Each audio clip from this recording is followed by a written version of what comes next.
Shalom, selamat pagi saudara-saudara yang kekasih di dalam Kristus. Tuhan terus menyatakan cinta kasih-Nya. Tuhan memberkati. Berjumpa lagi dalam program Renungan Harian Toraya edisi Kamis 28 Maret 2024. Saudara-saudara, kita akan membaca Injil Markus pasal 10 ayat 32 sampai 34. Mari kita berdoa.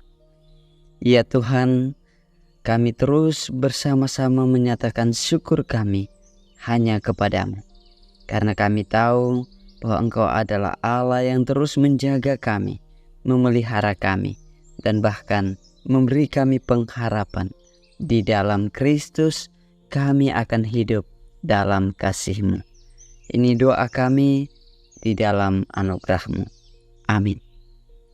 Saudara-saudara yang kekasih, Injil Markus pasal 10 ayat 32 sampai 34. Pemberitahuan ketiga tentang penderitaan Yesus. Yesus dan murid-muridnya sedang dalam perjalanan ke Yerusalem. Dan Yesus berjalan di depan. Murid-murid merasa cemas, dan juga orang-orang yang mengikuti dia dari belakang merasa takut. Sekali lagi Yesus memanggil ke-12 muridnya, dan ia mulai mengatakan kepada mereka apa yang akan terjadi atas dirinya. Katanya, "Sekarang kita pergi ke Yerusalem, dan Anak Manusia akan diserahkan kepada imam-imam kepala dan ahli-ahli Taurat, dan mereka akan menjatuhi dia hukuman mati. Dan mereka akan menyerahkan dia kepada bangsa-bangsa yang tidak mengenal Allah. Dan ia akan diolok-olokkan, diludahi, disesah, dan dibunuh. Dan sesudah 3 hari ia akan bangkit." Saudara-saudara yang kekasih dalam Kristus Yesus, dari pembacaan ini kita renungkan dalam satu tema, penderitaan demi berbuah. Penderitaan demi berbuah. Membuah ulendui kama parisan. Pernahkah saudara melihat pohon kopi yang berbuah lebat? Tentu saudara-saudara, pohon kopi melalui proses pertumbuhan yang tidak mudah. Betapa tidak, agar tetap produktif, pohon kopi harus dipangkas secara berkala sehingga mengeluarkan tangkai dan daun muda. Membayangkan proses peremajaan tersebut, dapat dikatakan bahwa harus ada penderitaan pada pohon kopi itu agar ada buah yang dihasilkan. Saudara-saudara, pembacaan saat ini merupakan pemberitaan ketiga tentang penderitaan Yesus. Pemberitaan pertama dapat kita baca di dalam pasal 8 ayat 31 sampai pasal 9 ayat 1.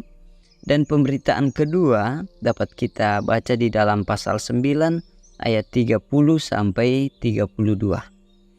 Hal yang paling mencolok dari pembacaan hari ini adalah Yesus, para murid, dan orang banyak yang sedang berjalan menuju Yerusalem. Menariknya adalah Yesus berjalan di depan rombongan tersebut. Hal tersebut berbeda dengan kebiasaan Yesus yang selalu berjalan bersama dengan orang yang diajarinya. Di saat bersamaan, orang-orang yang mengikutinya merasa cemas dan takut. Kecemasan dan ketakutan itu didasari oleh berbagai gambaran penderitaan yang akan dialami Yesus. Para murid dan orang banyak tampaknya sadar bahwa mengikut Yesus merupakan pilihan yang berisiko karena penderitaan adalah keniscayaan. Akan tetapi, apakah hanya sekedar penderitaan saja yang didapati ketika mengikut Yesus? atau ketika saudara dan saya bersama-sama mengambil keputusan menjadi pengikut Yesus? Saudara-saudara, dari ucapan Yesus yang kita baca di sini, iman kita kembali diteguhkan bahwa akhir dari penderitaan dan kematiannya adalah kebangkitan. Kebangkitannya adalah jaminan dan pengharapan kita. Sia-sialah kita menderita seandainya tidak ada kebangkitan.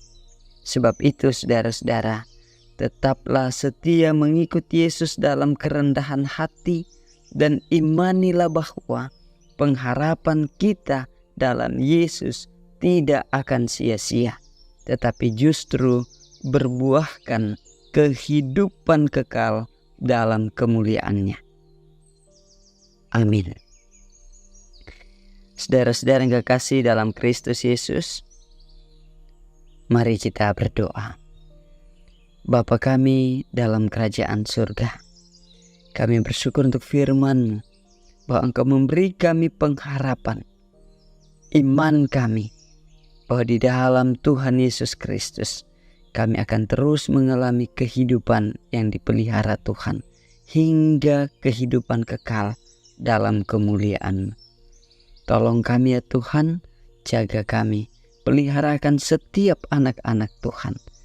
Lindungi dalam aktivitas, dalam kegiatan, dalam usaha, dalam tanggung jawab mereka. Lindungi segenap keluarga jemaat. Di dalam Kristus kami berdoa. Amin. Saudara-saudara, selamat berkarya. Tuhan terus menjaga, melindungi dalam kasih-Nya.